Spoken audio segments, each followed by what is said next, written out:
我们一家住在美国一个静谧的乡村小镇，四周被翠绿的树木包围，院子里四季花开，空气里总是带着泥土和阳光的味道。家里有7只可爱的猫咪，它们或慵懒晒太阳，或睡大觉，日子平淡安稳，就像大多数普通人一样，简单却温暖。可是2025年5月29号，一切都悄然改变了。早在4月份，我老公突然出现左半身行动不便，我们以为只是轻微中风，满心希望着只是个虚惊。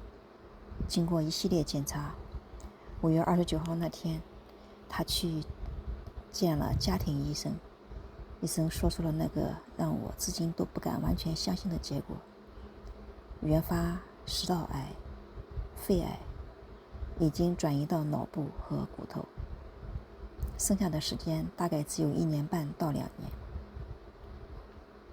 那天我下班回到家，他坐在沙发上，平静地告诉我这个结果。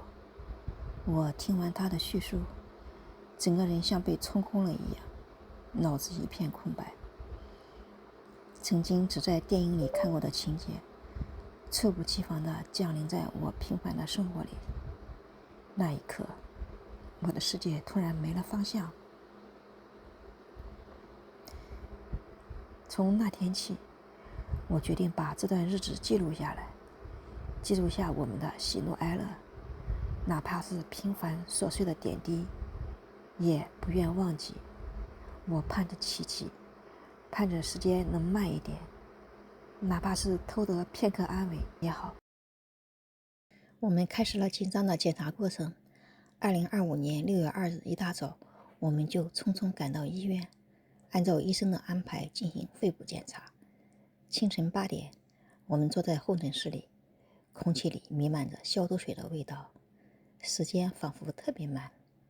大约9点半，他被推进了手术室，我送他到门口，故作镇定地跟他说了声“等你出来”。从那以后，我一个人在候诊室坐着，盯着手机上的时间1分1秒的过去，直到将近11点，我终于在术后观察室里再次见到他。他躺在病床上，脸色苍白，但依旧冲我挤出一个熟悉的微笑。医生说需要留院1晚观察。那天傍晚，尽管心里舍不得离开，我还是决定先回家一趟。家里有7只猫等着我，它们还不知道发生了什么，却依旧在等着门口熟悉的脚步声。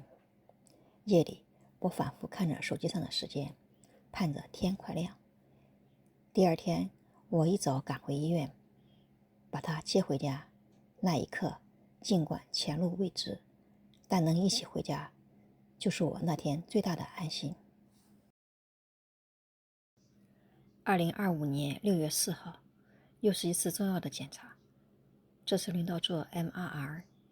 前一晚，我们在家里过了一个还算平静的夜晚，天一亮就匆匆赶到医院，还是熟悉的流程，一堆表格，一间等候室，还有我，独自坐在那里，心里默默数着时间，盯着那扇紧闭的检查室大门，等着他出来。这一次，当他检查完出来，脸上带着一点轻松的神情。回到车上，他兴致勃勃地跟我讲起了检查的细节，说医生怎么和他说话，仿佛这只是一次普通的体检。那一刻，看着他说的那么投入，我的心突然软了，也忍不住在心里生出一点奢望。也许事情没有那么糟，也许他真的会好起来。检查结束后，我们按照原先的安排，没有急着回家，先去了一趟银行，然后顺路去超市买些日用品。商场里，他坚持要自己推着购物车。那一刻，那辆平平无奇的手推车成了他的支撑。虽然我知道他已经力不从心，但我没有劝，也没有抢过来推，只是静静地走在他旁边。因为我明白，在他心里，他仍然想像过去那样靠自己走，靠自己撑，什么都不求别人。6月5号那天，阳光明亮的像从前一样，他居然自己跑到院子里去除草。我站在那里看着他，心里一阵发酸。我知道他在倔强地告诉自己，来证明自己还行，生活还在继续。那一刻，我突然觉得，哪怕只是这样简简单单的日子，也值得好好珍惜。2025年6月7日，又是一个检查的日子。这一天，我们一家一大早来到医院，安排做 CT 检查。虽然心里都有些忐忑，但为了让这一天不要只剩下冰冷的医院和等待，我们提前商量好，检查完后去一家喜欢的餐厅吃顿饭，算是给自己一点小小的慰藉。可是等到检查结束，满怀期待赶到那家饭店门口时，才发现餐厅因为装修暂停营业了。那一刻谁也没说话，只是互相看了看，无奈一笑。虽然有点小小的遗憾，但生活就是这样，很多计划好的事偏偏赶不上变化。最后我们开车回了家，而从下周开始又要进入新一轮的治疗和检查。这一周就这样结束了。这期视频也到这里，等下一个故事再和你们慢慢说。